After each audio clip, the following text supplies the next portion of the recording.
Perdón, ¿están viendo ahora asfixia? Sí, doctora. Ya. Siempre vamos a tener esos pequeños inconvenientes. Ya, entonces el día de hoy vamos a hablar de una patología, lo que es la asfixia perinatal. Dentro de la asfixia, nosotros podemos decir pues que es que podríamos considerarlo como un evento o como un insulto grave cuya etiología es variada y que el día de hoy vamos a aprender a reconocer lo que son los factores de riesgo, la clínica, cómo podemos hacer la evaluación y el seguimiento de esta patología, cuáles son las complicaciones y cómo vamos a tratar esta patología. Entonces, vamos a empezar hablando un poquito de lo que significa algunas controversias en lo que es en el término de asfixia. Primero, podríamos decir que el término de asfixia perinatal, como hemos dicho, tiene una definición muy controversial o muy controvertida o discutida. Y el empleo de esta terminología, de hablar de un paciente asfíctico que ha sido asfixiado antes del nacimiento, durante el nacimiento o después del nacimiento, requiere que nosotros tengamos un extremo cuidado al emplearlo, porque tiene mucha implicancia ética y legal. A veces las personas no lo entienden o los médicos no conseguimos explicarlo de una manera correcta y se lo relaciona mucho con iatrogenia, con mala praxis, con negligencia médica y en muchos casos ha acabado en problemas o juicios legales.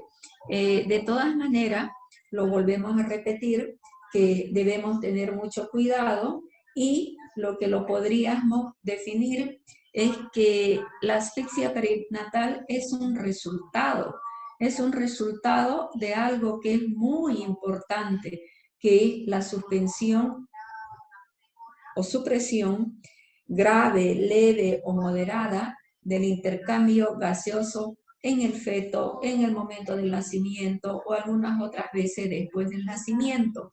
Esta supresión de oxigenación nos va a causar cambios que son irreversibles, como ser la hipoxia, la hipercapnia, e incluso podríamos llegar a decir que en algunas oportunidades, cuando esto no se resuelve de una manera rápida, puede tener complicaciones posteriormente y en el caso de que tengan una asfixia severa, catalogada como severa, pueden tener secuelas neurológicas graves que no son recuperables o además pueden llegar los pacientes a morirse. De cierta manera, la asfixia perinatal viene a ser una de las frustraciones del médico pediatra neonatólogo. ¿Por qué una frustración? Porque lo que acabamos de decir, muchos de estos pacientes vamos a conseguir recuperarlos, muchos de estos pacientes van a tener secuelas neurológicas, pero también vamos a tener óbito en el caso de que no podamos hacer una recuperación en el momento oportuno. Entonces decimos nosotros que la mortalidad es alta, las secuelas neurológicas es una probabilidad y la podríamos decir o considerar como una urgencia de las más importantes en la sala de parto. La asfixia perinatal, por lo mismo que es controversial en su definición, existe muchos sinónimos. Algunos hablan de asfixia del recién nacido, de hipoxia neonatal, de apnea del recién nacido, de encefalopatía neonatal, encefalopatía del recién nacido, pero todos estos términos están relacionados con, como hemos dicho, con la falla en el intercambio de gases, ¿no es cierto? Entonces, podríamos decir nosotros que cuando existe un evento grave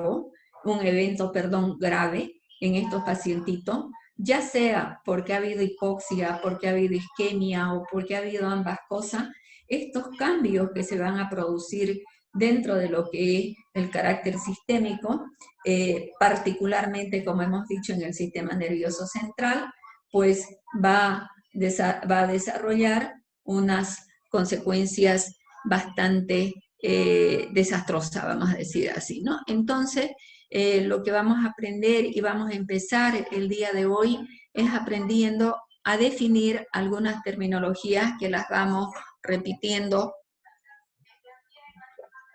constantemente. Entonces, ¿qué comprende cuando hablamos del término de perinatal? ¿Qué grupo etario o qué significa el periodo perinatal? Porque aquí estamos hablando de asfixia, ¿no es cierto? Perinatal. Entonces, perinatal significa desde las 28 semanas de edad gestacional hasta los 7 días de vida del recién nacido. Y el periodo neonatal es ya cuando el niño nace, y hemos dicho que comprende los primeros 28 días de vida. También, cuando hablamos de asfixia perinatal, nos referimos muchas veces con diferentes terminologías o utilizamos diferentes términos médicos. Y uno de ellos, los más frecuentes, es la hipoxemia. ¿Qué significa la hipoxemia? La reducción, hipo es disminución, reducción, y emia de oxígeno en la sangre. Entonces, la hipoxemia es la reducción de oxígeno en la sangre. Pero cuando ya hay una disminución de la entrega de este oxígeno a los tejidos, cuando ya están afectados los tejidos, a eso lo denominamos hipoxia. Ahora, la anoxia es la falta total ya de oxígeno en los tejidos y en la sangre.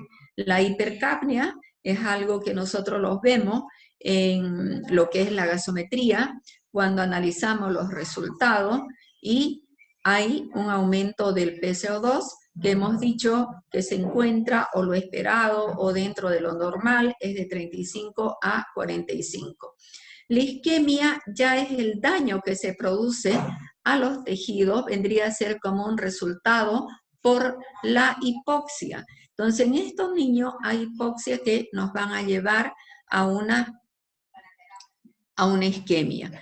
Y la hipoxia grave ya es cuando hay un evento de falta de oxigenación que va a durar mucho tiempo y que va a cursar con acidosis, que puede ser una acidosis metabólica, acidosis respiratoria o una acidosis mixta. Cuando tenemos estos parámetros, lo que lo denominamos y utilizamos es el término asfixia. Entonces, asfixia es cuando el neonato ha sufrido un evento y ha cursado con una hipoxia grave durante mucho tiempo y concomitantemente con una acidosis mixta, podríamos decir. Por eso, cuando hablamos de reanimación, nosotros decimos que debemos saber en qué momento parar la reanimación. No, y sabemos que si reanimamos durante 20, 30 minutos, lo más probable que ese niño, el tiempo prolongado que ha tenido con falta de oxígeno, pueda llevarlo a que posteriormente tenga una alteración, una secuela que se la conoce como encefalopatía hipóxica isquémica. Existen varias definiciones en lo que es la asfixia perinatal. Una de ellas podemos decir que es la interrupción del intercambio gaseoso en el recién nacido y en el feto. Puede ocurrir, como ya lo hemos dicho, antes del nacimiento, al cual el producto se lo denomina feto, o después del nacimiento, al cual el producto se lo denomina recién nacido.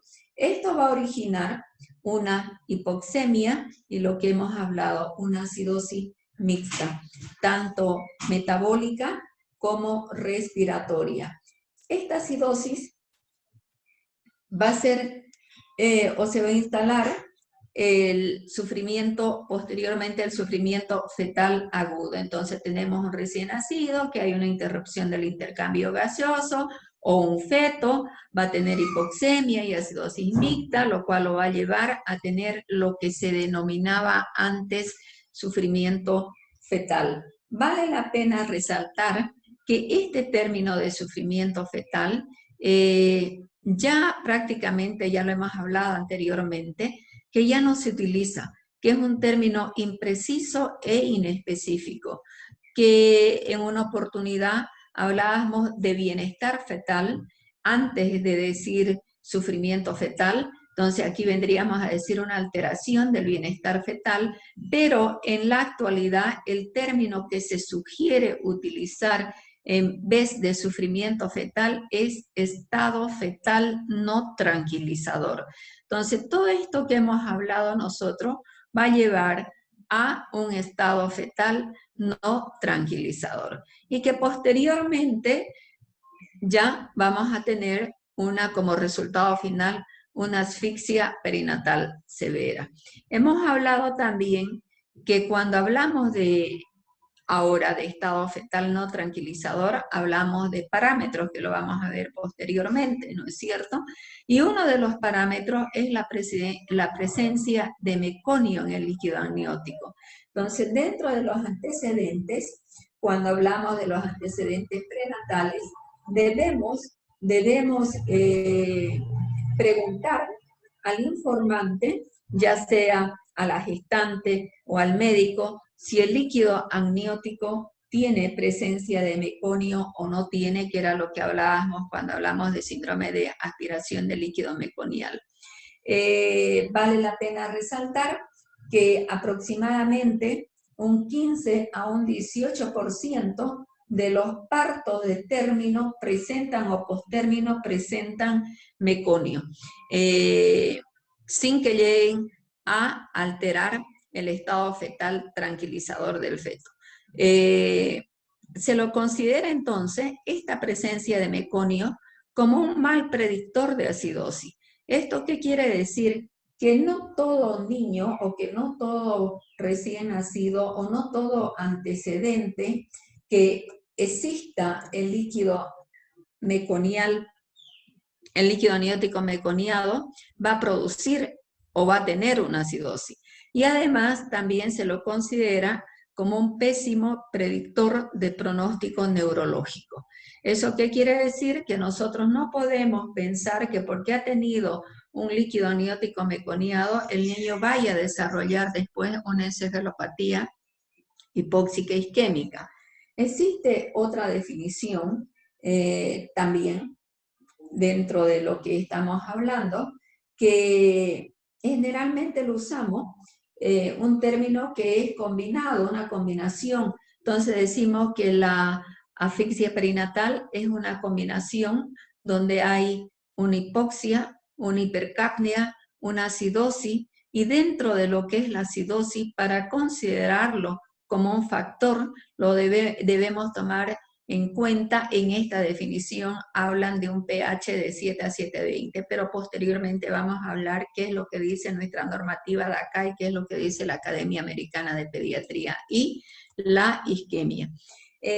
Ante tantas controversias, la Academia Americana de Ginecobstetricia y la Academia de Pediatría llegaron a un consenso en el 1996, o sea, y determinaron cómo podrían definir o hablar de una asfixia perinatal. No olvidarnos que esto tiene muchas implicancias éticas y legales. Entonces, ellos toman en cuenta 3 parámetros para hablar de una asfixia perinatal. Y tienen que estar los 3 parámetros para decir que es un niño asfíctico. Uno de ellos es el pH del cordón umbilical.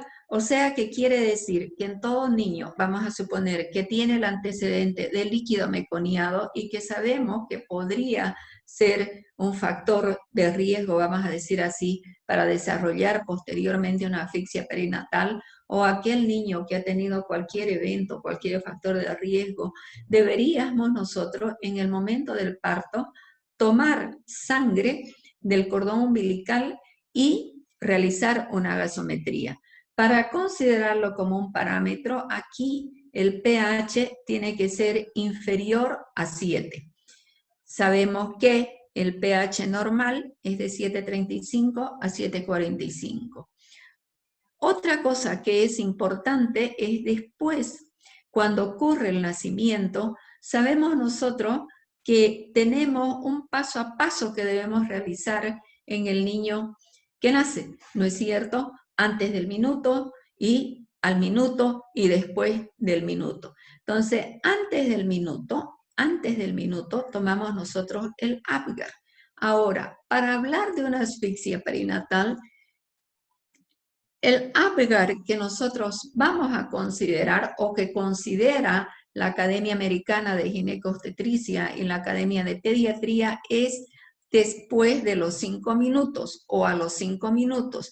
Y cuando esos parámetros están entre 0 a 3.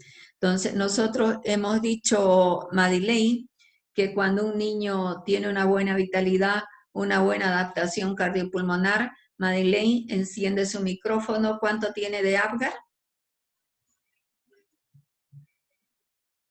Madeleine. Sí, doctora. 3. Ryan Joel.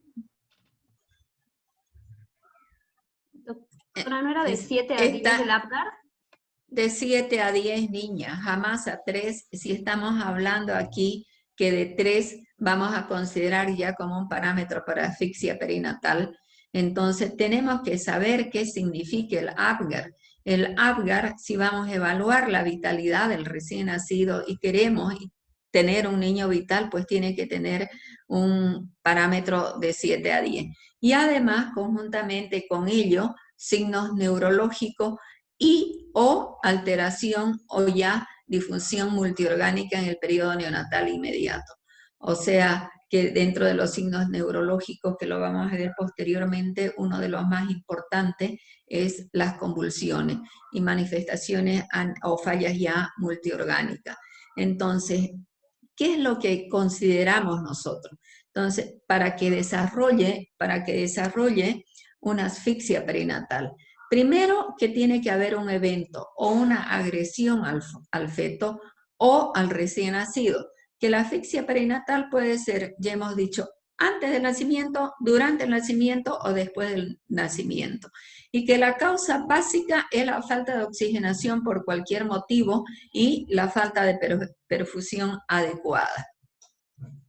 Ahora, ¿cómo nosotros manejamos nuestra sala?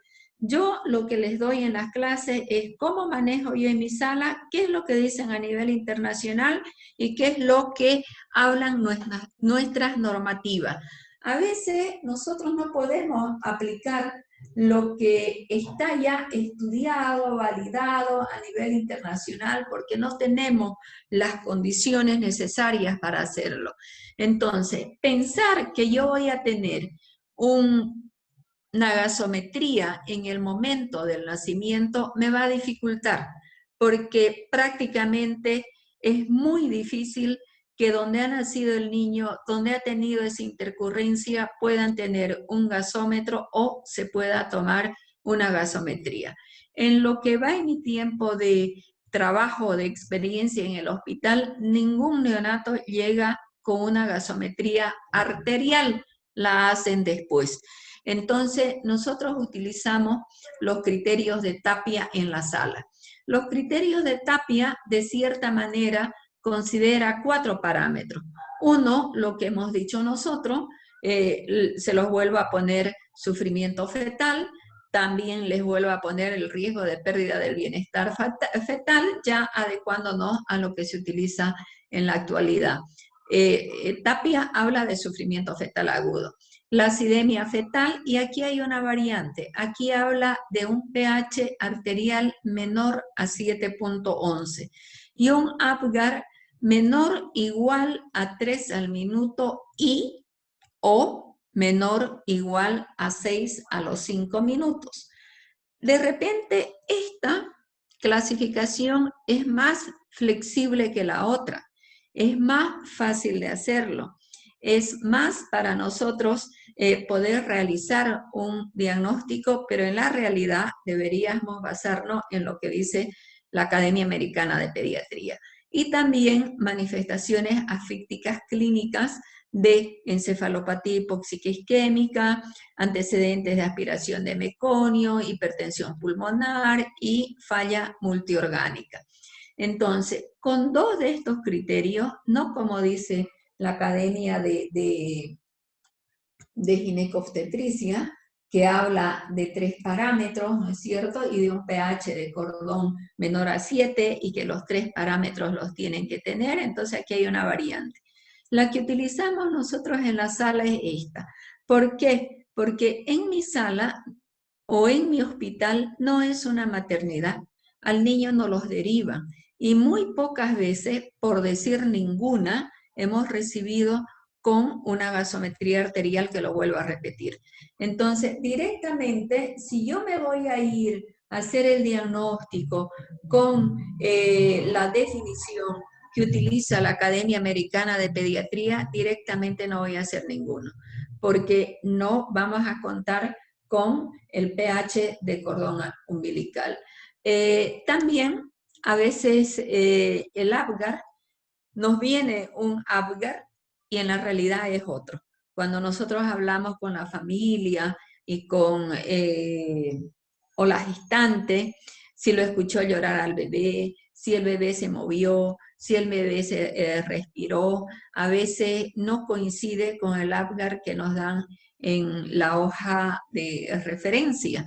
Entonces, sin embargo, lo que sí podemos nosotros comprobar, evidenciar, es la clínica del paciente, las manifestaciones asfícticas. Entonces, con 2 de estos parámetros en la sala, que nos es fácil a nosotros evaluarlo, podemos catalogarlo como una asfixia perinatal. Pero dentro de la evolución, cuando hacemos las visitas y cuando determinamos que es una asfixia perinatal, lo escribimos. De acuerdo a los criterios de Tapia, se considera como una asfixia perinatal basándose en tales y tales parámetros, los que tengamos, si son 2, si son 3 o si por si acaso lo tengamos los 4. Eso nos va a dar una seguridad para nosotros. Esto de acá, les vuelvo a repetir, tiene mucha implicancia, tiene mucho de lo que es la parte legal. Entonces, el decir que es un niño asfíctico, ya los familiares actualmente dicen, llegué yo y el obstetra no me atendió y me dijo que camine para dilatar hasta que el niño, bueno, ¿no? Nació así. Entonces quieren ya hacerle juicio. Entonces hay que tener mucho cuidado. Y lo que hablábamos nosotros, y volvemos a repetir, son de lo que significa ya la asfixia y la clasificación. Podemos clasificarlo como leve, moderada y grave, en base a los 4 parámetros que nosotros hemos hablado. Si hay la alteración del bienestar fetal, si está presente, si hay el Apgar, cuantificamos el Apgar al minuto y a los 5 minutos y vemos nosotros en cuanto ha tenido... Apague su micrófono, por favor. Gracias. ¿Cuánto ha tenido de Apgar? Cuantificamos y punteamos el pH de la arteria umbilical, del cordón umbilical, también, y las manifestaciones clínicas. Y en base a esto ya decimos y lo consideramos a la asfixia perinatal, si es grave, si es moderada o si es leve. ¿Qué nos dice nuestras normas de atención clínica? Entonces, no nos olvidemos, y eso quiero que ustedes rescaten bien. Les he dicho yo que las charlas es algo de lo que yo hago en mi sala, normas internacionales y también las normas nacionales. NAC, ya les he explicado todos estos días, que es normas de atención clínica. Entonces, ¿qué parámetros evalúa el NAC para hablar de asfixia?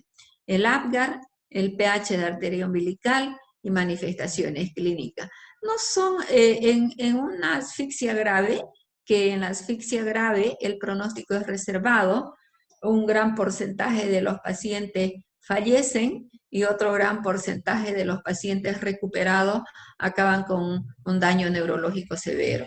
Entonces, la grave, prácticamente el APGAR menor a 3 es igual que el otro, el pH menor a 7 es igual que la Academia Americana de Pediatría y las manifestaciones clínicas lo mismo, ¿no es cierto?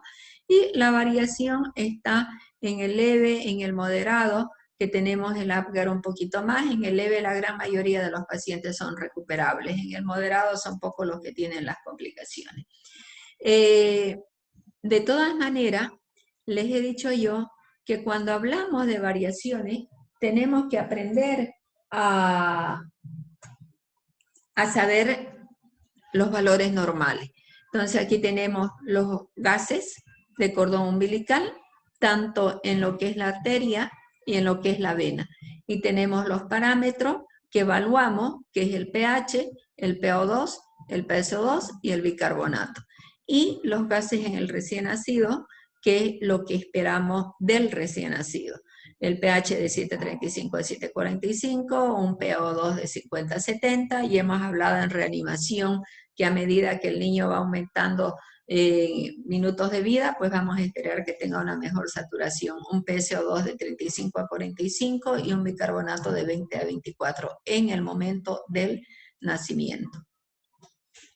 El APGAR lo volvemos a repetir porque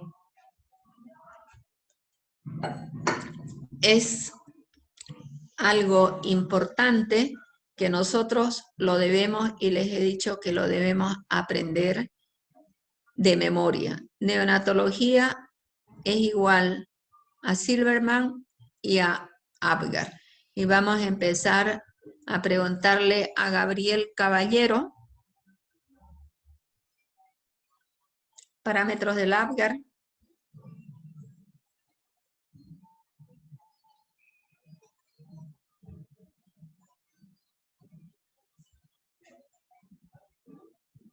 Grecia Montaño.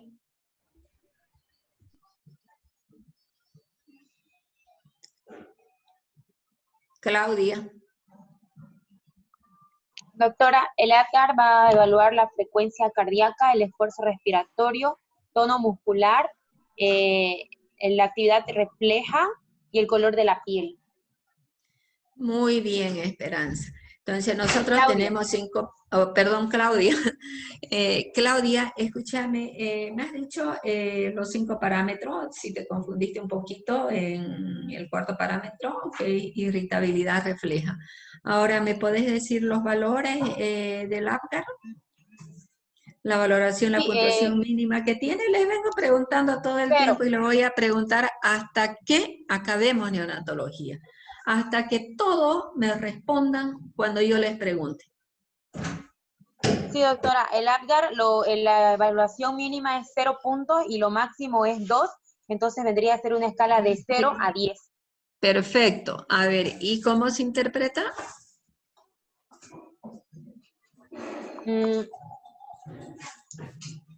De 0, el puntaje 0 va a ser un paro cardíaco. Eso, ya, muy bien. Del 1 al 3, una depresión cardiopulmonar que es grave, del 4 a 6, depresión cardiopulmonar moderada, y de 7 a 10, una buena vitalidad. Perfecto, entonces el que anota los puntos, no sé quién es, tiene un punto. Lo has dicho muy bien, exactamente es así. Entonces, nosotros decimos que el APGAR evaluamos 5 parámetros que nos recordamos con el término de FETIC, que es fácil: frecuencia cardíaca, esfuerzo respiratorio, tono muscular, irritabilidad refleja y color de piel. Los parámetros a evaluar Le damos a cada uno de ellos una puntuación y dentro de esa puntuación tenemos 3 puntajes, 0, 1 y 2. Dependiendo de cómo lo encontremos, por ejemplo, el esfuerzo respiratorio se lo evalúa con el llanto. El tono muscular, esto ya lo hemos hablado en reanimación, lo evaluamos con los movimientos de flexión de las extremidades, de extensión y flexión. Irritabilidad refleja la respuesta al llanto a algún estímulo que nosotros le hacemos, normalmente al pasarle una sonda. Y la cianosis, que es el color de la piel. Entonces, nosotros hemos dicho que al evaluar el APGAR, nos va a dar, solamente con el puntaje de APGAR, vamos a hablar de una depresión neonatal. No podemos hablar en relación al resultado del APGAR como una asfixia perinatal, porque ya lo hemos entendido que asfixia es un evento que concurre con diferentes factores, ¿no es cierto? Entonces, y el APGAR es uno de ellos. El APGAR, de cierta manera, cuando pensamos exclusivamente en el APGAR, nos lleva a que nosotros podamos decidir una conducta de lo que podamos hacer posterior. Por ejemplo, si un APGAR está entre 7 y 10, que quiere decir que tiene una buena adaptación cardiopulmonar o una buena vitalidad, entonces estamos diciendo que el paciente está bien, está estable, que no tiene depresión, que es lo que deberíamos esperar. Entonces, una vez nace el paciente, se observa si tiene otros parámetros durante 2 a 3 horas, y si no tiene ninguna otra alteración más, directamente se va a ir con la madre. Estos niños de 7 a 10 con APGAR, con antecedente, vamos a suponer, de líquido amniótico meconiado, y no tienen ninguna alteración, se van con la madre. Y cuando se va de alta la madre, se va con la madre. Pero ya cuando hay una alteración del APGAR solo, menor o igual a 6, pero a los 10 minutos está asintomático, se lo interna al paciente y se lo observa. Se lo observa, se evalúa la dieta, si le vamos a dar o no le vamos a dar, porque a veces puede haber una falta de oxigenación a nivel de la mucosa intestinal y puede ser un factor para que desarrolle una enteritis necrotizante, entonces a veces se la suspende, aunque actualmente se debe y se recomienda iniciar la leche lo más rápido que se pueda. Y si la evolución es normal, a las 24 horas también se va de alta con la madre. De cierta manera, el APGAR, ¿qué o para qué nos sirve? Primero, para saber cómo nació el niño. Nació deprimido, nació vital. Segundo, cómo respondió a las maniobras de reanimación. Esta respuesta la vamos a ver a los 5 minutos, porque el APGAR hemos dicho que se toma al cuánto tiempo, Henry, de rutina. Doctora. Henry Párraga. No me acuerdo, doctora. Pues lo acabo de decir, hijo. José Ferrufino. Les he dicho que neonatos van a acabar aprendiendo por lo menos lo que es el APGAR y el Silverman. ¿Y en qué momento se toma? Gabriel. Doctora. Sí, dime, niña. ¿Se evalúa el primer minuto y el 5 minutos? Los 5 minutos. Lo hemos repetido hasta el cansancio. El APGAR se toma al primer minuto y al 5 minutos. ¿Y a quiénes se toma, Gigliola?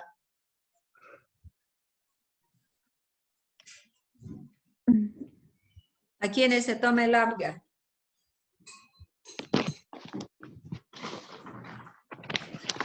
A todos los recién nacidos. A todos los recién nacidos, independientemente si es prematuro, si se deprimió, si no se deprimió, si es malformado, si tiene una patología de base, a todos, sin excepción.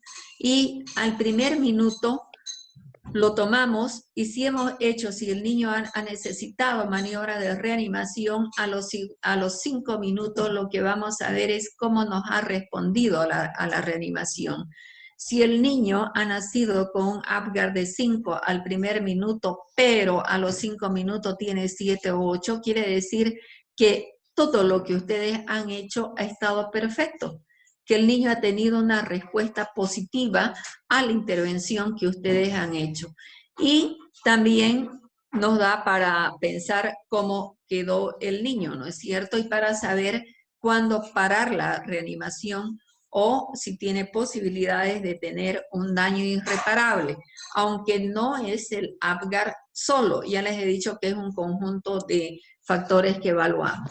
Entonces, el Apgar, resumiendo por última vez, pero todas las clases les voy a preguntar, se toma al primero y a los 5 minutos.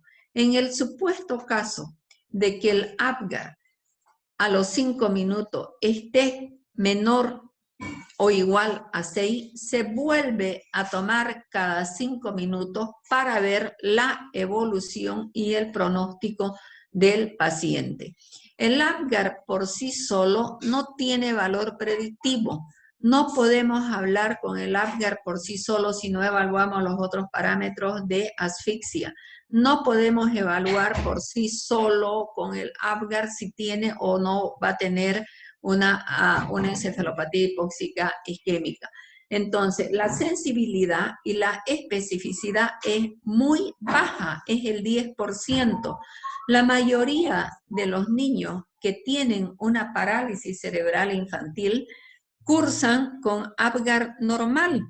El Apgar menor a los 20 minutos, estamos diciendo, no mejora, no se recupera, vuelve a tomar a los 10, no se recupera a los 15, no se recupera a los 20. Y si este Apgar sigue bajo, menor o igual a 6, ahí podríamos asociar, y se ha visto en estudios, que el 59% pueden llegar a fallecer y el 57% pueden llegar posteriormente a tener una parálisis cerebral infantil. El retardo en el inicio de la respiración de más de 30 minutos se asocia con un riesgo del 80% de morir. Entonces ustedes tienen que ver en qué momento deben suspender la reanimación. La incidencia de la asfixia perinatal es del 2 a 5 por 1000 nacidos vivos. En Estados Unidos es el 1 al 2, en Chile del 0,5 al 1,5. Del 10 al 60% de los niños asfixiados presentan encefalopatía hipóxica isquémica. Entonces, nosotros decimos, ¿podemos prevenir la asfixia perinatal? Entonces, ¿qué tenemos que hacer? Evaluar, decidir y actuar. ¿Qué vamos a evaluar? Primero vamos a evaluar a la gestante, si hay factores de riesgo. Entonces, eso quiere decir que debemos detectar a toda gestante o en todo embarazo y preguntar si hay o considerar, si lo han considerado como un embarazo de alto riesgo. Y en el caso de que sea considerado de alto riesgo, en el caso de que el niño nazca o nace con una alteración, debemos darle una atención oportuna y en el momento. Eso significa una asistencia adecuada. ¿Y cuál es la asistencia adecuada? Reanimación neonatal. Entonces decimos, ¿cuánto es el porcentaje de en qué momento se produce una asfixia perinatal? Antes del parto, en un 20%, en el momento del parto, un 70%, y después del parto, en un 10%. Entonces, ¿qué es lo que nosotros, debemos hacer? ¿No es cierto? O el obstetra en todo caso, para evitar esta asfixia perinatal, cuando hay y es catalogado como un embarazo de alto riesgo.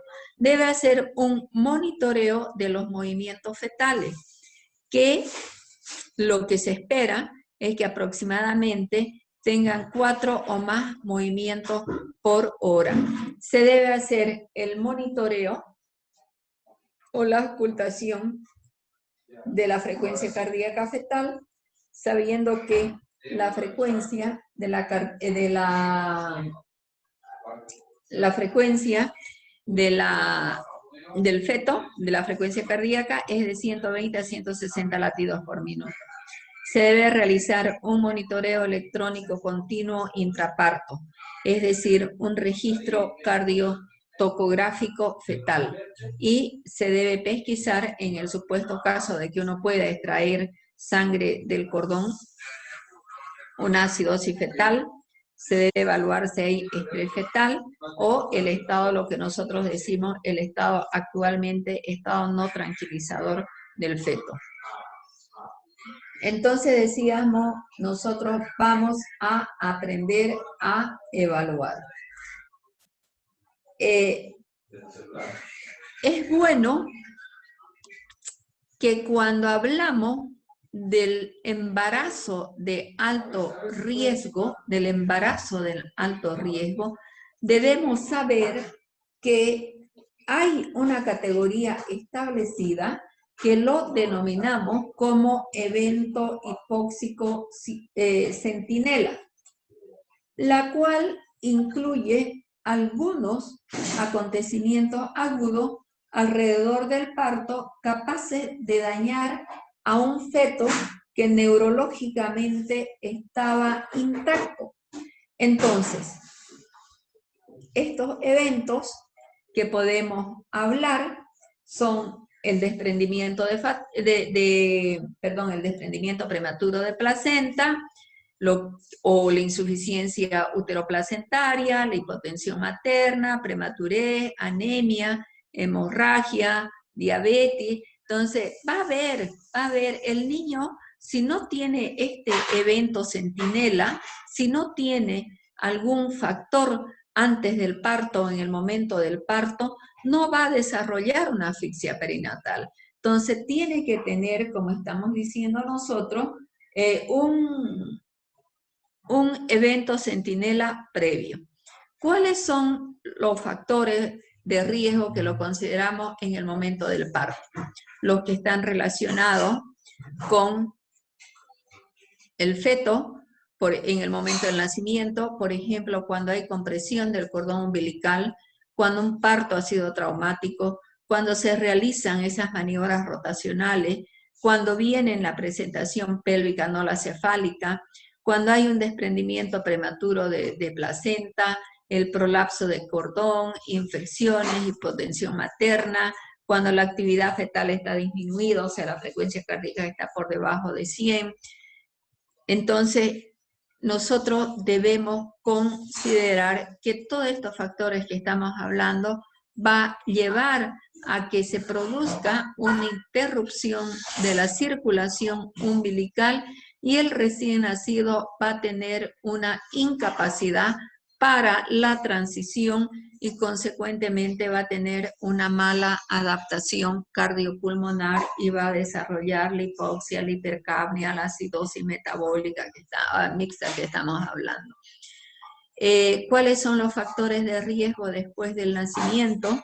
Enfermedades pulmonares graves, cuando tiene periodos de apnea recurrente. Marianela, que hemos clasificado el martes, hemos hablado de apnea.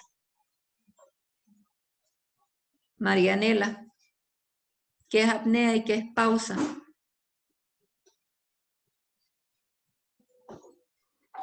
Doctora, Uh-huh. eso leí en el libro que mandaron, que lo que usted ha dicho de apnea más de 20 segundos y otro menos de 10 segundos, lo clasifica así, que la apnea era la pausa respiratoria por 10 segundos y la apnea grave era la pausa por más de 20 segundos. Ya, ¿y qué más?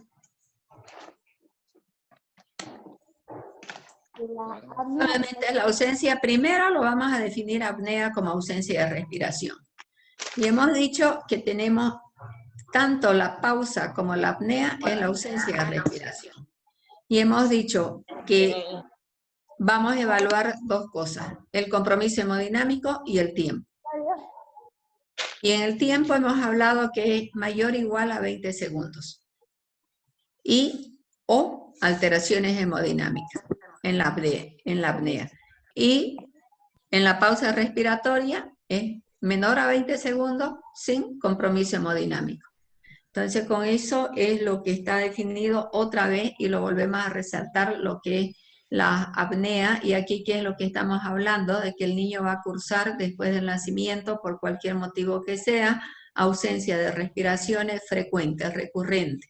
Entonces, algún tipo de cardiopatía congénita, con la persistencia del conducto arteriovenoso con insuficiencia cardíaca o sepsis con colapso cardiocirculatorio. Entonces, quiere decir que un niño puede tener riesgo para hacer una asfixia perinatal antes, durante y después del nacimiento. De cierta manera, esto de acá viene a ser lo mismo. ¿Cuáles son los procesos o los factores de riesgo que van a llevar a una asfixia perinatal, tanto en la madre, en la placenta o en el niño? Entonces, aquí tenemos todos estos datos que pueden ustedes verlo: la hipertensión, la preeclampsia, uso de droga, diabetes, en la placenta, infarto, fibrosis, desprendimiento prematuro. En el cordón, lo mismo que hemos hablado, pero ya acá está más clasificado, viendo dónde ocurre, si es en la madre, si es en el feto, en el cordón, el prolapso, las circulares de cordón es muy frecuente, los nudos de cordón también son frecuentes, que a veces el cordón umbilical viene anudado, la compresión del cordón, las anomalías de vasos umbilicales. Limber, ¿cuántos son los vasos umbilicales? Limber. Son 2 vasos, son 3 en sí, ¿no? 2 arterias y una vena. Esos son los vasos umbilicales. Entonces, si hay anomalías, si hay una arteria, una vena o 2 venas, es muy raro, pero puede haber, también son considerados como un factor de riesgo para que pueda desarrollar una asfixia perinatal. En el feto, las infecciones, los retrasos de crecimiento intrauterino. Dime, John Kevin.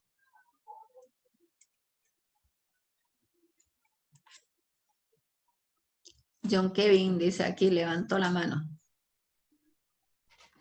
No, doctora, más bien quería preguntarle, decía en la anterior diapositiva RCIU.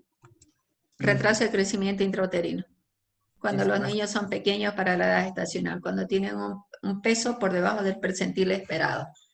Y John Kevin, hablando de eso, ¿cuáles son los percentiles para considerar que tienen un peso adecuado para la edad gestacional?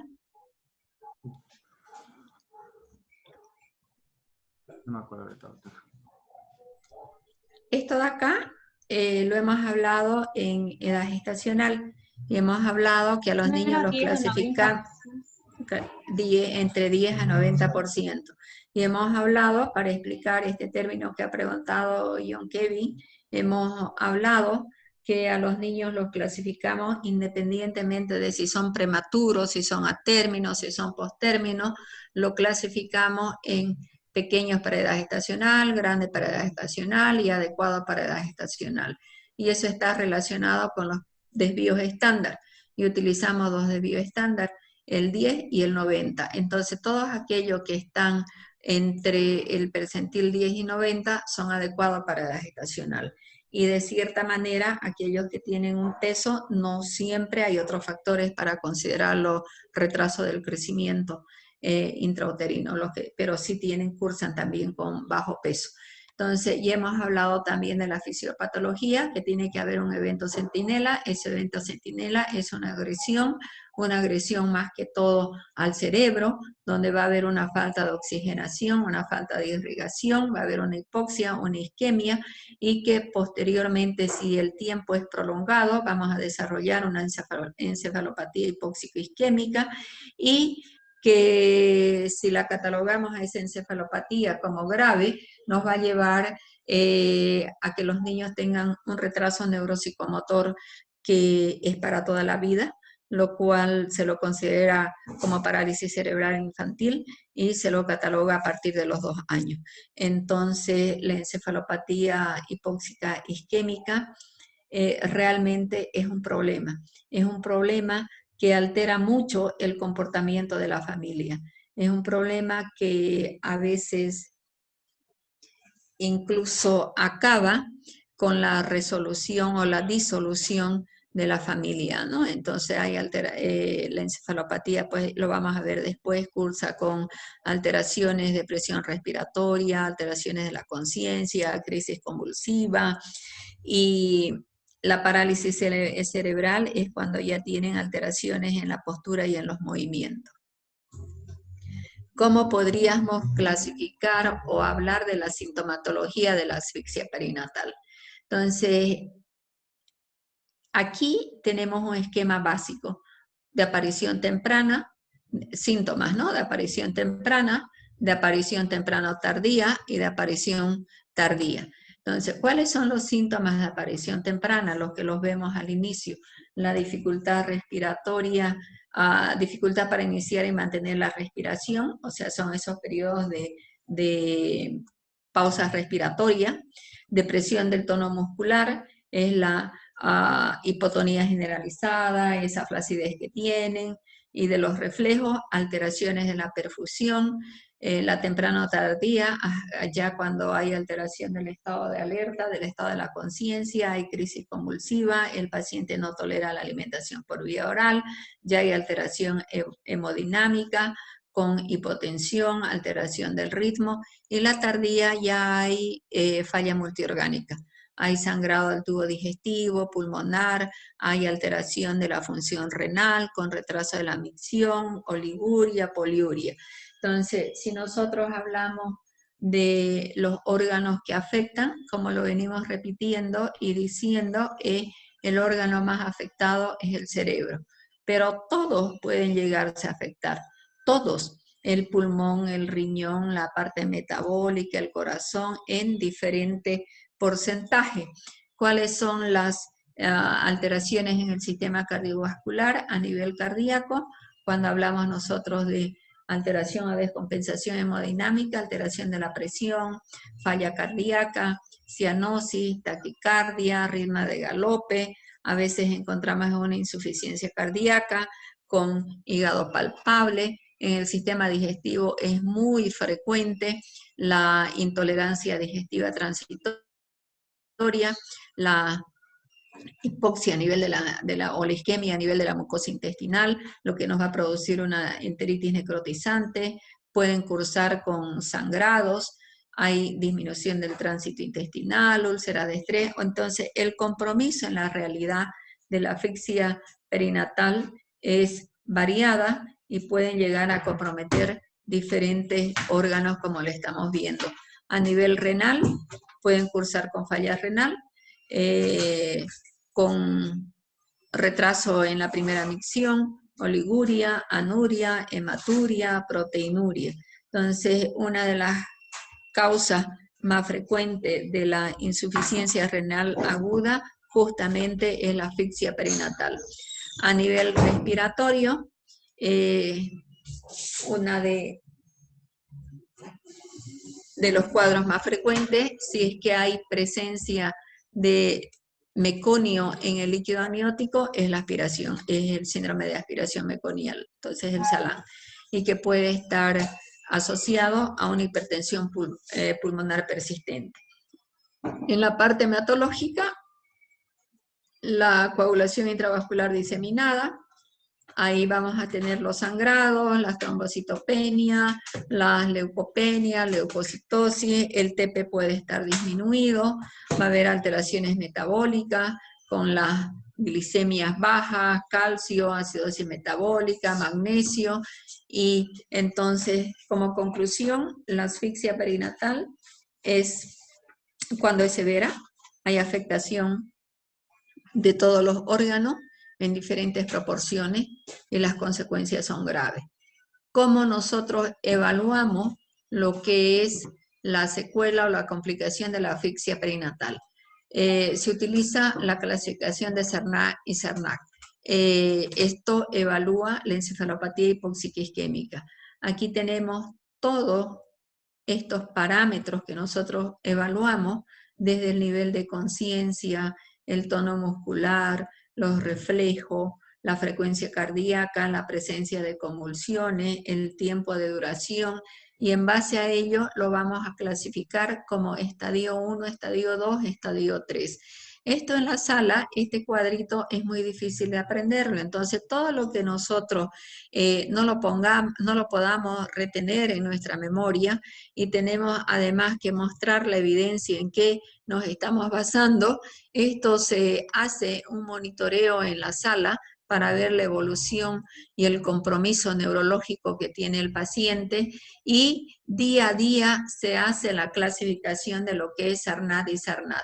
Y ahí vamos viendo cómo va evolucionando el paciente, cómo van apareciendo y desapareciendo algunos de los síntomas o signos que aquí nosotros tenemos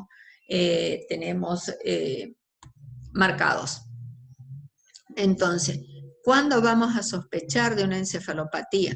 Cuando el paciente tiene un Apgar de 3 a los 5 minutos, cuando la frecuencia cardíaca fetal puede estar menor a 60 latidos por minuto, cuando hay una acidosis neonatal mayor a 1 hora después del nacimiento, o sea que podemos tener una gasometría del cordón umbilical o también y hacerle después monitoreo y que persista esa acidosis metabólica.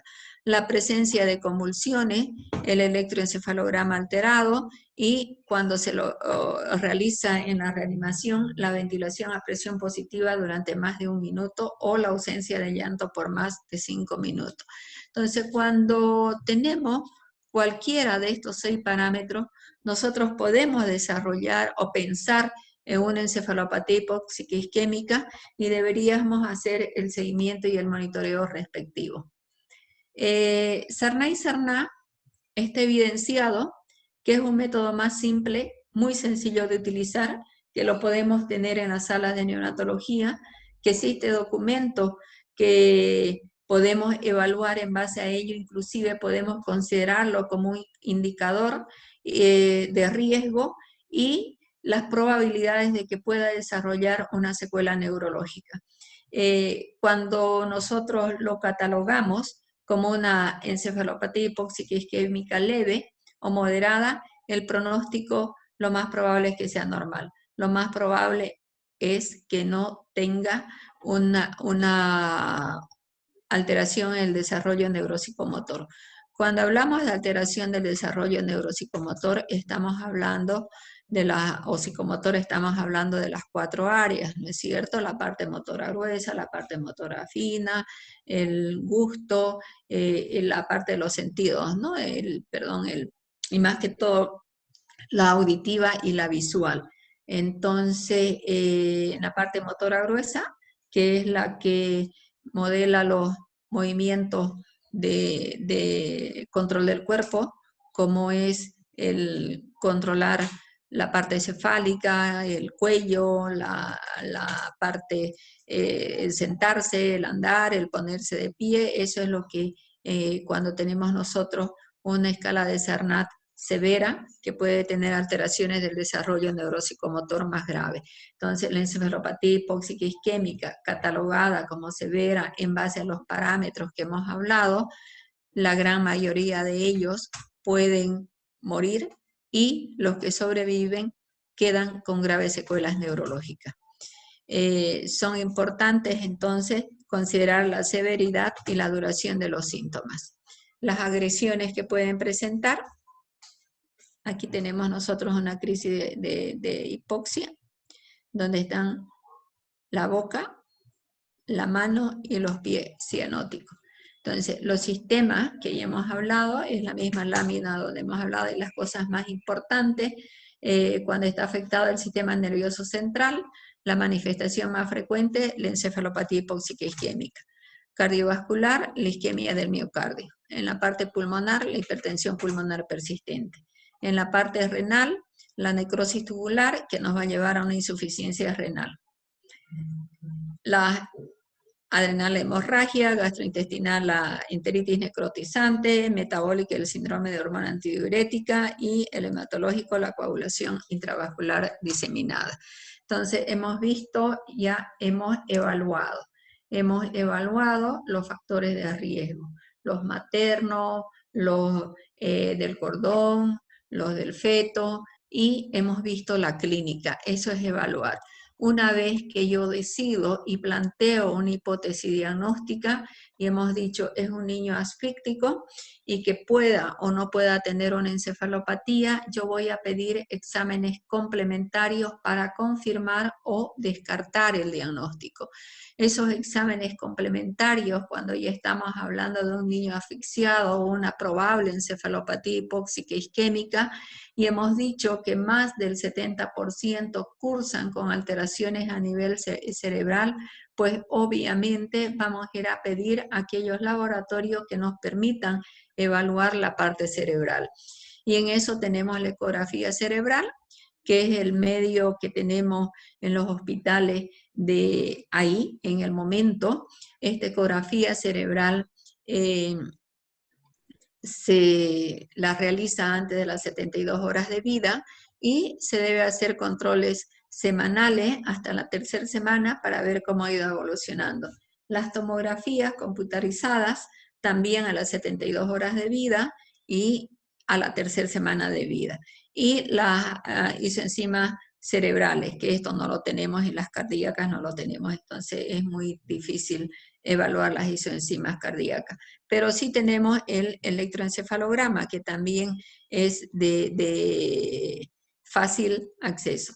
El examen neurológico precoz y en el momento del alta, las pruebas de coagulación, o sea, todo lo que hemos hablado. Si nosotros pensamos que hay una alteración en la parte metabólica, hay que pedirle ionograma, hay que pedirle glicemia, hay que pedirle calcemia. Si nosotros pensamos que se nos ha ido a una coagulación intravascular diseminada, pues tenemos que pedir lo que es el TP, ¿no es cierto? Tenemos que pedir un hemograma, tenemos que pedir lo que es el recuento de plaquetas. Lo más importante es la resonancia magnética.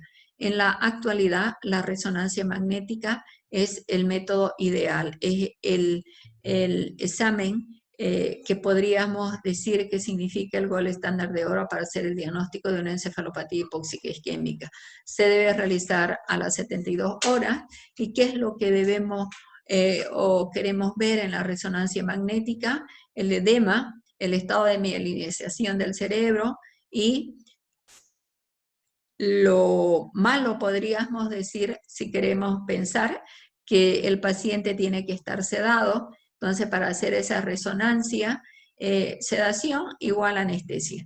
Y resonancia magnética en el hospital, en mi hospital no hay. Entonces, eso sería, digamos, que es muy difícil conseguir hacerlo, pero lo que está establecido es que el mejor método de diagnóstico en la actualidad es la resonancia magnética. El electroencefalograma, como hemos dicho, se debe hacer un seguimiento y sirve para ver la evolución del daño encefálico, y cuando se tiene un patrón en espiga, que es así, o supresión, es de mal pronóstico. Los exámenes complementarios, hablábamos hace rato, ¿no es cierto?, de que si hay alteración cardiovascular deberíamos pedir las isoenzimas, que no las tenemos, entonces se las traigo aquí para que ustedes sí las sepan, pero no la tenemos, que nos van a permitir evaluar la magnitud del daño miocárdico. Si nosotros tenemos un paciente que cuando hacemos el balance hídrico, el paciente tiene un balance, vamos a decir, negativo, o es decir, que no orina, que todo lo que ha entrado no ha salido, entonces vamos a pensar oligúrico o anúrico y vamos a pensar que hay una falla renal, entonces se debe pedir obviamente los laboratorios para determinar si hay o no hay una insuficiencia renal, entonces la urea y la creatinina más que todo, ¿no? ¿Qué nos dice nuestras normas de atención? ¿Cómo podemos y qué podemos utilizar dentro de lo que son los criterios clínicos para hacer un diagnóstico de asfixia perinatal o de una encefalopatía? El APGAR, menor a 3 a 5 minutos, que es menor a 3 a los 5 minutos, que es coincidente con la definición de la asfixia perinatal de la Academia Americana de Pediatría.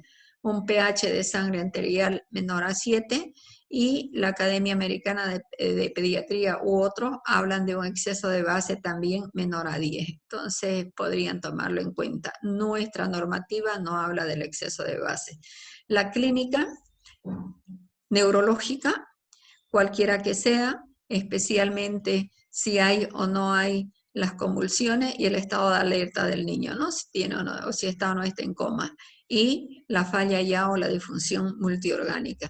Entonces, los criterios para hacer el diagnóstico, de acuerdo a nuestra normativa, son 3 parámetros: APGAR, pH y clínica del paciente. ¿Cuál es el tratamiento de un paciente asfíctico? Y el tratamiento se necesita realizar un manejo integral del paciente. Lo primero que tenemos que pensar es que debemos realizar un mantenimiento hemodinámico, pensar en una neuroprotección y de repente en una ventilación, o sea, hacer una asistencia respiratoria mecánica. De realizar el tratamiento hemodinámico significa que tendríamos que mantener al recién nacido con presiones arteriales dentro de lo normal. Las presiones arteriales, de todas maneras, dependen de las horas de vida del niño. Entonces, existe una tablita en la cual nosotros nos basamos y también lo llevamos en el expediente clínico para ver cómo está lo que es la presión arterial. Y cuando vemos nosotros, además el paciente está monitorizado, está con un monitor las 24 horas del día. Entonces, cuando vemos nosotros que la presión arterial está baja, se monitoriza saturación, presión y frecuencia cardíaca. O cuando vemos entonces que la presión o la TA está baja, nosotros tenemos que usar drogas dopaminérgicas, como es la dopamina, para evitar la caída del flujo cerebral y que nos lleva a otras complicaciones. También se puede utilizar la dobutamina, que es para estimular el inotropismo. Las drogas neuroprotección, es decir, las drogas de neuroprotección es para preservar lo que es el cerebro. Lo que queremos nosotros es evitar el daño neurológico de lo que es la parte cerebral, evitar que el paciente tenga secuelas neurológicas y vaya a una encefalopatía hipóxica isquémica grave. Entonces, en ese afán de preservar el cerebro, ¿qué es lo que nosotros tenemos que hacer? Reducir el edema cerebral. En el edema cerebral, ustedes saben, ya han debido llevar seguramente en las otras materias, en los pacientes cuando tienen un TEC, cuando hacen un edema, lo que más se usa pues son los diuréticos, ¿no es cierto? O las soluciones hipertónicas. En neonatología, las soluciones hipertónicas, o sea, el sodio al 3% y lo que son los diuréticos no están indicados. Entonces, lo que sí debemos realizar en neonatología como neuroprotección es mantener los niveles de glicemia dentro de parámetros normales, aplicando los requerimientos de flujos de glucosa que se maneja en neonatología de acuerdo a lo que es el peso y la edad del niño y haciendo sus controles de glicemia e ir aumentando si es que lo necesitara. Recordándose que el flujo de glucosa en un recién nacido a término es de 4 a 6 miligramos por minuto y en un recién nacido a pretérmino de 6 a 8 después del tercer día de vida. Entonces,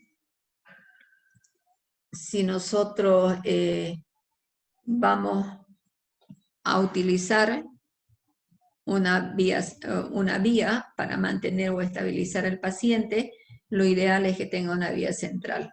Los anticonvulsivantes y la hipotermia. En relación a lo que es la ventilación. Entonces, ¿no? Eso más o menos de manera global, y después vamos a ir hablando ya un poquito en lo que es la hipotermia, que vendría a ser el tratamiento ideal y el que se hace, podríamos decir. Entonces, el tratamiento empieza en la sala de parto. Cuando tenemos un niño asfíctico o que ha sufrido ese evento que decimos y nos ha nacido un niño asfíctico, lo primero que tenemos que realizar es la reanimación neonatal. Y la reanimación neonatal se va a hacer antes del minuto. Y ahí vamos a hablar en el momento del nacimiento, tras que sale el producto del canal del parto, se evalúan 3 parámetros para decidir si va a ir a una reanimación neonatal o si va a ir a una atención normal del recién nacido. Y aquí decimos que ha habido un evento previo y que este paciente asfíctico, dentro de esos 3 parámetros que evaluamos, va a estar alterado. ¿Y cuáles serían, Brian Joel? Los parámetros que evalúa, los 3 parámetros para ir a una reanimación neonatal. ¿Qué es lo que no tiene que tener? No me acuerdo, doctora.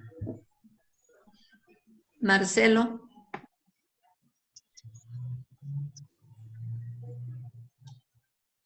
Marcelo. Si no me equivoco, los capurros, doctora, creo. No, capurro es edad gestacional. Que no tenga llanto, que no tenga tono. Muy bien. Y que no sea... Término. No sea término, ¿no es cierto? Lo contrario de ir a una atención normal. Entonces, que no sea término, en este caso es una asfixia, puede ser un pretérmino, puede ser un atérmino, pero lo más probable es que en el momento que salga del canal del parto no va a tener tono y no va a tener esfuerzo respiratorio. Entonces, ahí vamos a ir a una reanimación neonatal. Esa reanimación neonatal se va a hacer en la sala de parto, cumpliendo los diferentes bloques, evaluando al final de cada bloque la respuesta que han tenido en la intervención y actuando inmediatamente, ¿no es cierto? Cuando ya el paciente sale y ya está el cuadro instalado y se va a la sala de neonatología, se va a evaluar si el paciente va o no va a necesitar una asistencia respiratoria mecánica, es decir, si lo vamos a dar un apoyo ventilatorio con una oxigenoterapia a través de una asistencia respiratoria mecánica. Y aquí la otra cosa importante dentro del tratamiento es la temperatura. Y en la temperatura, lo que se habla, a ver, vamos a ver la presión arterial, esto ya hemos hablado. Bueno, en lo que es la, aquí no. En lo que es la temperatura, lo que está estudiado y lo que está evidenciado es que se debe llevar al paciente a una hipotermia. Esa hipotermia significa que puede ser, hay 2 tipos de hipotermia. La hipotermia selectiva y la hipotermia parcial, que lo vamos a ver posteriormente. Es el niño mantenerlo a 3 grados inferiores de la temperatura normal, entre un promedio entre 32 a 34 grados centígrados, que lo vamos a ver posteriormente. Entonces, la temperatura es importante, igual hipotermia, presión arterial dentro de parámetros normales, calcio e hipoglicemia dentro de parámetros normales. Ahora, ¿cómo tratamos a un paciente que tiene una asfixia leve, catalogado como una leve? Monitorización y puede ir a un alojamiento conjunto. Si tiene una asfixia moderada, ya se podría observar al lado de la madre o podría estar internado si hay compromiso del sensorio. Y se va a evaluar si en el caso vamos a decidir dejarle en NPO o darle alimentación.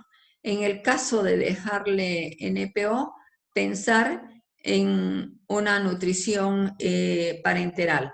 Sin embargo, como les he dicho, en la actualidad se habla de que la nutrición enteral sea lo más rápido que se pueda, porque va a incrementar el flujo de sangre al intestino, entonces va a mejorar de repente el pronóstico del niño o evitar un poquito lo que es la NEC. Sin embargo, cuando hablamos de nutrición enteral, estamos pensando en alimentar al niño con leche materna.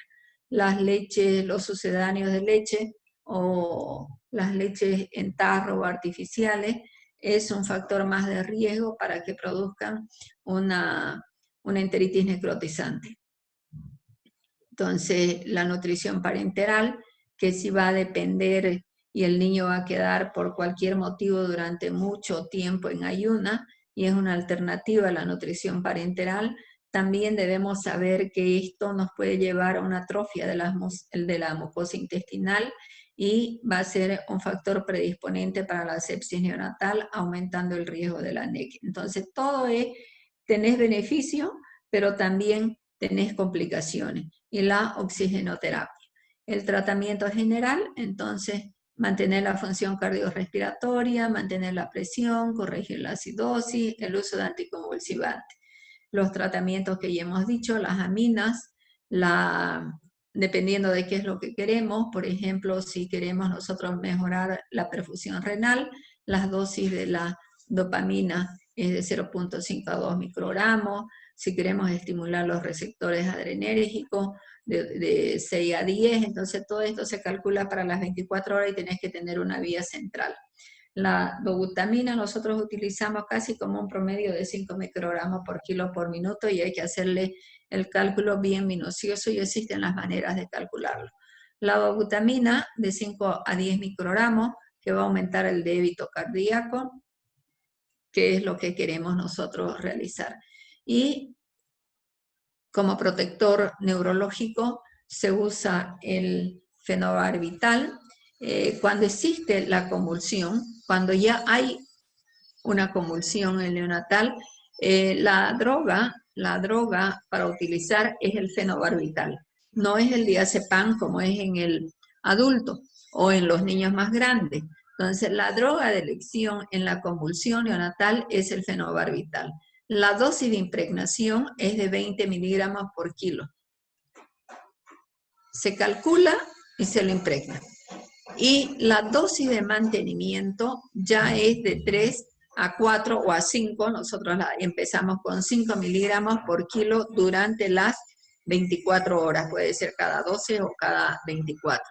Si la convulsión no ha cedido, a pesar de haber usado el fenobarbital, se puede hacer una segunda impregnación o se puede bajar la dosis de impregnación de 20 a 10 y si pese a eso persiste la convulsión, se puede agregar al fenobarbital la difenilidantoína o la fenitoína y también se va a hacer una dosis de impregnación o dosis de ataque, algunos otros lo llaman, de 15 a 20 miligramos por kilo, y luego se queda con dosis de mantenimiento. Es decir, primera lesión, fenobarbital. No mejora con el fenobarbital, agregamos difenilidantoína. Ambas tienen dosis de impregnación y vienen a ser prácticamente las mismas. Y luego se queda con ambas, con fenobarbital, con difenilidantoína y con seguimiento neurológico. Cuando un paciente tiene una asfixia catalogada grave, como hemos dicho, entonces lo que está establecido a la fecha como única manera de neuroprotección del cerebro es realizar la hipotermia. Y lo que les estaba diciendo yo, la hipotermia, hay dos tipos de hipotermia, la selectiva y la general. Tienen que tener el equipo, la herramienta necesaria. En la sala no hacemos, se hace en la maternidad, no la selectiva, sino la general. Pero esta hipotermia, que es bajar lo que les había dicho anteriormente, la temperatura a 3 grados de temperatura, entonces tratar de mantener entre 32, hay algunas escuelas hablan de 32 a 34, o una temperatura de 34.5, sabiendo que los niveles normales son de 36.5 a 37.5, ¿no? Entonces eso decimos de 32 a 34. Pero esta hipotermia se debe realizar entre los 90 minutos a 6 horas de producido el evento. Entonces, si es una asfixia perinatal que ha nacido el niño asfíctico, se debería realizar a los 90 o a las 2 horas o a las 3 horas. En la sala no hacemos porque los niños que nos llegan son referidos de otras instituciones y no nos llegan en este tiempo. Normalmente nos llegan en las primeras 24 horas o con 2 días de vida, entonces no hacemos. Sin embargo, en la maternidad y en la caja petrolera tienen el equipo para realizar la hipotermia. Es lo único que hasta el momento está avalado. Lo demás está todo en controversia y en discusiones. Y en neonatología no se usa más nada. Entonces, esto de acá, la hipotermia, existen estudios donde se ha visto que disminuye la mortalidad, disminuye la secuela y disminuye el grado de severidad de la encefalopatía. El pronóstico en el recién nacido a término, el tipo o grado 1 de la encefalopatía tiene un buen pronóstico, o sea que prácticamente la gran mayoría de ellos van a sobrevivir y no van a tener ningún tipo de secuela. En una encefalopatía tipo 2, el 20 a 30% puede sufrir secuelas neurológicas a largo plazo, y en el grado 3, lo que decíamos al inicio, que es una patología de pronóstico reservado, que es una frustración del neonatólogo, porque hasta ahorita no se ha visto cómo podemos evitar estas secuelas que pueda tener. Y aquí lo vemos, en un grado 3, 50% de mortalidad en el periodo natal. Y de los que sobreviven, el 95% de ellos quedan con secuelas graves. Entonces, uno se dice, ¿realmente valdrá la pena reanimar a un paciente durante ese tiempo prolongado para después tener un niño secuelado? Esto de acá, tal cual se los explico a ustedes, cuando me llega un niño que por cualquier motivo puede desarrollar una encefalopatía hipóxica isquémica, que son la gran mayoría de los que llegan a la sala, uno le explica a los padres, a la familia, porque después, en el caso de que lo tenga, y si uno no lo ha explicado, puede llevarte a un proceso legal. La asfixia severa y prolongada, hemos dicho los riesgos y cuándo debemos esperar, cuando el Apgar es menor a 3 a los 10 minutos de reanimación. Entonces, fíjense lo que estamos diciendo. Estamos diciendo que si llevamos 10 minutos de reanimación, y le voy a preguntar a Parmenia, para llegar a los 10 minutos que has debido hacer, decime los tiempos de la reanimación. Parmenia, el niño nace. Se empieza con el bloque A. ¿Ya cuánto tiempo? Durante 1 minuto. Brian, ¿cuánto tiempo el bloque A? Eso se los he dicho como unas 5 veces, creo. 30 segundos. 30 segundos. Perfecto. ¿El bloque B? 30 segundos también, doctora. 30 segundos, los 30 más 30 es el minuto de oro. Ahí entonces ya llevamos haciendo 1 minuto de reanimación. Luego viene el bloque C. 60 segundos. 60 segundos. Llevamos 2 minutos de reanimación. No mejora, 2 minutos de reanimación. ¿Y el bloque D? Es a 5 minutos. No. ¿Cuánto dura el bloque D? Gabriel, a ver ahora si te acuerdas.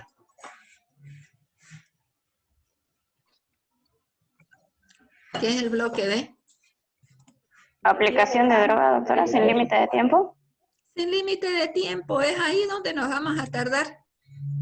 Es ahí donde hemos dicho que no tiene límite de tiempo, es ahí donde vamos a aplicar la adrenalina. Y vamos a ir evaluando y repitiendo y repitiendo. ¿no es cierto? Y vamos a repetir hasta 2, hasta 3 veces, y el intervalo de la adrenalina es 3 minutos, y ahora ya dicen que podríamos aplicarlo antes. Entonces, si hablamos que vamos a aplicar a los 3 minutos y hacemos 3 dosis de adrenalina, ya llevamos 9, más los 2 minutos, y ya estamos por encima de los 10 minutos. Y si a eso vamos a decir que vamos a entrar a darles líquido, que estamos pensando en un choque hipovolémico, y el darle los líquidos nos va a llevar 5 a 10 minutos, y ya estamos con 20, 30. Entonces, una reanimación que nosotros hacemos y que no tiene una respuesta a las intervenciones en escala que estamos haciendo, pues nos lleva 30 minutos. Y eso es lo que tenemos que explicarle cuando salimos, que si el niño ha respondido, sí ha respondido, ha salido a las maniobras de reanimación, pero ha demorado para salir, por lo tanto tiene el riesgo de que posteriormente puede tener una alteración o un trastorno en lo que es el desarrollo neuropsicomotor, y explicarle qué significa el desarrollo neuropsicomotor. Entonces, seguimos viendo los indicadores de mal pronóstico. El estadio 3 de la clasificación de Sarnat, que ya sabemos por qué, ¿no es cierto? ¿Por qué es grave el estadio 3? Noelí, lo acabamos de decir. ¿Qué pasa con esos niños que llegan al estadio 3? Porque tienen una mortalidad del 50% en el periodo. ¿Y los otros? Un 95% que sobreviven quedan en secuelas graves. Secuelados, quedan secuelados, ¿no es cierto? Entonces, el tener y ser clasificado a la encefalopatía como estadio 3 significa también un mal pronóstico. Y cuando nosotros tenemos esas convulsiones que son difíciles de tratar y que son prolongadas, también se los considera como un mal pronóstico. Los signos de anormalidades neurológicas a las 2 semanas de vida, cuando tienen las manifestaciones, la persistencia en las ecografías al mes de vida, las tomografías con anormalidades, la oliguria por más de 20, las oliguria por más de 36 horas. ¿Y qué podemos recomendar? ¿Qué podemos decir finalmente? ¿No es cierto? Primero, que es un problema importante y frecuente en nuestro medio. Es una de las causas donde ingresan más niños por la asfixia perinatal en la sala de nosotros. Que la alta incidencia de mortalidad y secuela hacen que las medidas preventivas mejoren la intervención. ¿Y qué es lo que tenemos que hacer para que estos niños tengan un buen pronóstico? Aprender reanimación y aprender el manejo protocolizado de lo que significa el manejo de un niño con encefalopatía. La alternativa actual, hemos dicho que es la hipotermia, que hemos acabado de hacer. Entonces, cuando ustedes, de explicar mejor dicho, cuando ustedes estén en un centro de salud y tengan un niño asfixiado, derívenlo inmediatamente y a un lugar donde le puedan realizar la hipotermia. Y eso tiene que ser antes de las 6 horas, porque después de las 6 horas ya no tiene ninguna acción. No hay ninguna probabilidad de que el niño no tenga secuela. Y lo que dice el ILCOR y el AJA en lo que es la reanimación neonatal. Aquí ya no es 2010, es el 2015, que creo que es el que ustedes tienen. Y luego, ¿qué? Después, ¿qué? De una asfixia perinatal. Después, ¿qué? De una encefalopatía hipóxica isquémica. ¿Qué es lo que espera la familia? ¿Qué es lo que le espera a ese niño si tiene secuela? Primero, que ese niño tiene que estar permanentemente con seguimiento neurológico, que tiene que hacer probablemente rehabilitación para toda su vida, que tiene que hacer control en la parte nutricional. Muchos de estos niños ni siquiera tienen el reflejo de deglución. Muchos de estos niños probablemente ni siquiera puedan tragar, comer, y se le hace una gastrostomía, se le hace la alimentación directa a través de una sondita al estómago. Muchos de estos niños, por el tiempo prolongado de ventilación, por el tiempo prolongado de oxigenación, van a desarrollar una retinopatía y pueden hasta llegar a perder la vista si es que ustedes no la diagnostican a tiempo. Y muchos de estos niños pueden tener pérdida de la audición o disminución de la audición. Entonces, todo esto tenemos que tomarlo en cuenta. Todo esto el paciente debe salir de la sala de neonatología con un fondo de ojo, debe salir con potenciales evocados auditivos para ver si hay o no hay pérdida de la audición, y lamentablemente hay muchas de estas cosas que nosotros no la tenemos. La rehabilitación la tenemos a media, hay un servicio de fisioterapia que le enseñan a la mamá, pero la rehabilitación es para siempre. El control neurológico tenemos ya nuestro neurólogo pediatra hace un año que él nos hace el seguimiento de estos pacientes. En la parte nutricional, en la actualidad hay un alumno de la Gabriel que ha hecho pediatría y ha hecho gastroenterología, y es el que nos sigue y nos hace todo lo que es su dieta, tratando de darle todo lo que son sus requerimientos hídricos y proteicos necesarios. La parte de oftalmología, tenemos un oftalmólogo que no tiene mucha experiencia en retinopatía, entonces por lo cual sí se lo deriva o a la maternidad o al hospital de la villa, donde tienen los especialistas adecuados para hacerle un seguimiento oftalmológico. Y otorrino tenemos, pero no tenemos la herramienta necesaria para hacer los potenciales evocados. Y finalmente hoy, ¿qué evaluamos? Factor de riesgo, dime un factor de riesgo, a ver, Esperanza. Uno de tanto de lo que hemos dicho relacionado al cordón umbilical, uno de los más frecuentes.